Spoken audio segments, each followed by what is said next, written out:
Hi friends, நான் உங்கள் Vasanthi. Welcome to mummy daddy channel. இன்னைக்கு ஒரு குட்டி மோட்டிவேஷனல் ஸ்டோரி தாங்க பார்க்க போகிறோம். வாங்க பார்க்கலாம்.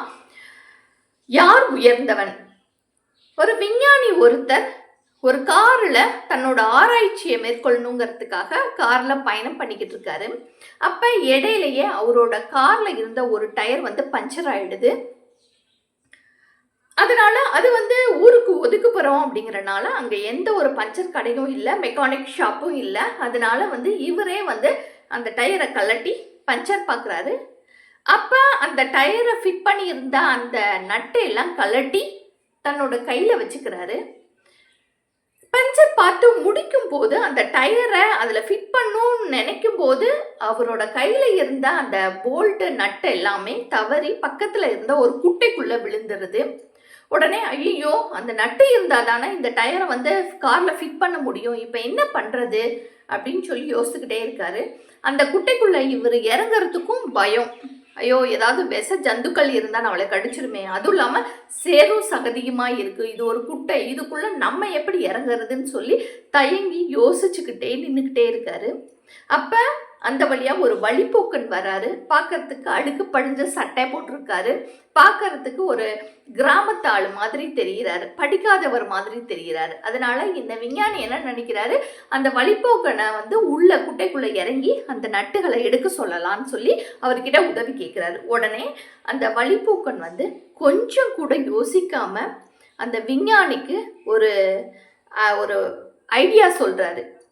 இந்த குட்டைக்குள்ளே இறங்கி இந்த நட்டுகளை தேடி எடுக்கிறதுக்கு பதிலாக இந்த சேரும் சகதிக்குள்ளே இருந்து மற்ற 3 டயர்கள்லேருந்து ஒவ்வொரு நட்டையும் நீங்கள் கழட்டி இதில் ஃபிட் பண்ணிக்கிட்டீங்க அப்படின்னா இந்த பஞ்சரான டயரை ஃபிட் பண்ணிக்க முடியும். உங்கள் காரில் மெதுவாக ஓட்டிகிட்டு போய் மெக்கானிக் ஷாப்பில் விட்டிங்கன்னா அவங்களே மற்ற எல்லா போல்ட்டுகளையும் போட்டு உங்கள் காரை ரெடி பண்ணி தந்துடுவாங்கல்ல. எதுக்கு நீங்கள் தேவையில்லாமல் இந்த குட்டைக்குள்ளே இறங்கணும்?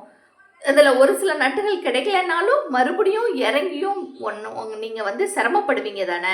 அதுக்கு நீங்கள் இப்படி யோசிங்க, இப்படி செய்யுங்க அப்படின்னு சொல்லி ஒரு அறிவுரை கூறிட்டு அந்த வழிப்போக்கன் அந்த இடத்துலேருந்து கிளம்பி போயிடுவாராம். அப்போ தான் அந்த விஞ்ஞானி நினச்சிருக்காரு, இந்த வழிப்போக்கனுக்கு தெரிஞ்ச இந்த யோசனை நமக்கு ஏன் தோணலை?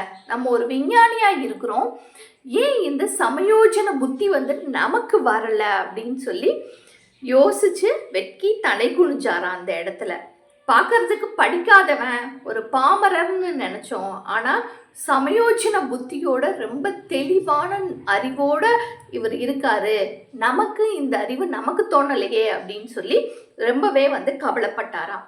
அதே போல தாங்க இந்த கதையில் வர்ற மாதிரி நம்மளும் நிறைய பேர், அதாவது தனக்கிட்ட தான் எல்லாமே இருக்குது அப்படின்னு ஒரு சிலரோட எண்ணம் இருக்கும். தனக்கு தான் எல்லாமே தெரியும் அப்படிங்கிற எண்ணமும் இன்னும் ஒரு சிலருக்கு இருக்கும். அதாவது ஒரு பறவை உயிரோடு இருக்கும்போது அந்த பறவைக்கு புழுக்கள் உணவாக அமையுது. இதுவே அந்த பறவை செத்து போச்சு அப்படின்னா அந்த புழுக்கள் எல்லாத்துக்குமே அந்த பறவை தான் உணவாக அமையுது. அதனால காலமும் சூழ்நிலையும் யாருக்கு எப்படி மாறும், எப்படி அமையும்னு சொல்ல முடியாது.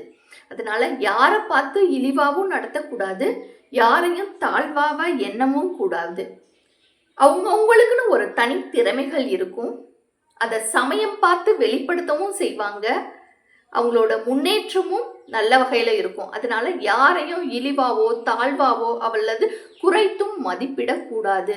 நம்மள எல்லாரும் சக மனிதர்கள் தான், எல்லாருமே உயர்ந்தவர்கள் தான் அப்படிங்கிற எண்ணம் மனிதராகிய நம்ம எல்லாருக்குமே இருக்கணும்.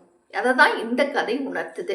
யாரையுமே இவனுக்கு ஒன்றும் தெரியாத, இவன் படிக்காதவன், பட்டிக்காட்டான் அப்படின்னு சொல்லி யாரையுமே குறைத்து மதிப்பிடவே கூடாது. அகத்தை பார்த்தோம் யாரையுமே மதிப்பீடு செய்தல் அப்படிங்கிறது மிகப்பெரிய தவறு. ஓகே, இந்த கதை இதை தான் உணர்த்துது. உங்களுக்கு பிடிச்சிருக்கும்னு நினைக்கிறேன். என்னோட சேனலை லைக் பண்ணுங்கள், ஷேர் பண்ணுங்கள், அண்ட் தென் சப்ஸ்கிரைப் பண்ணுங்கள். தேங்க்யூ.